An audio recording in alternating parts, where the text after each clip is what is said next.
ایک دفعہ کا ذکر ہے، دو نوجوان شہزادے ایک گھنے اور پراسرار جنگل سے گزر رہے تھے۔ جیسے ہی وہ جنگل کی گہرائی میں گئے، ان کی ملاقات ایک عقلمند بوڑھی عورت سے ہوئی۔ وہ ایک جھونپڑی میں اکیلی رہتی تھی۔ بوڑھی عورت نے دونوں شہزادوں کو خفیہ کہانی سنائی۔ وہ جنگل کے اندر چھپے ایک جادوئی طلسم کے واقعے سے بہت متجسس ہوئے۔ بوڑھی عورت نے انہیں ان خطرات سے خبردار کیا جو کسی ایسے شخص کا انتظار کر رہے تھے جو طلسم کی تلاش میں تھا، لیکن بہادر لیام اسے تلاش کرنے کے لیے پرعزم تھا۔ لیام نے ولیم کو طلسم کی تلاش میں اس کے ساتھ شامل ہونے پر آمادہ کیا۔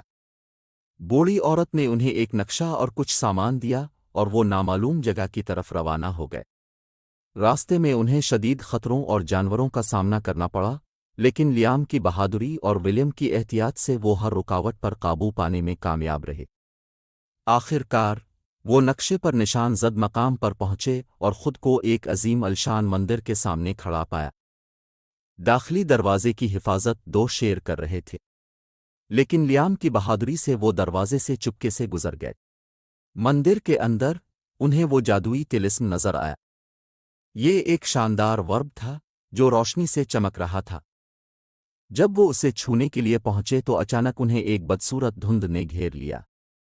ایک زوردار آواز آئی جو انہیں طلسم لینے سے روک رہی تھی، لیکن لیام حکمرانی چاہتا تھا، اس لیے اس نے آواز پر دھیان نہیں دیا اور طلسم کو چھو لیا۔ اچانک زمین زور زور سے ہلنے لگی اور مندر گرنے لگا۔ ولیم نے اپنے بھائی کا ہاتھ پکڑا اور وہ اپنی جان بچانے کے لیے باہر بھاگے۔ جب وہ مندر سے نکلے تو انہوں نے دیکھا کہ جنگل بدل گیا ہے۔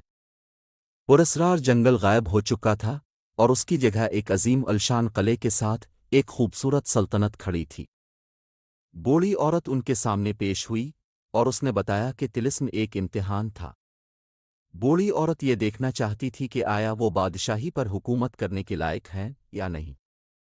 لیام کا حکمرانی کا لالچ امتحان میں ناکام ہو گیا تھا، جبکہ ولیم کی عقل نے اسے ایک انصاف پسند حکمران ثابت کر دیا تھا۔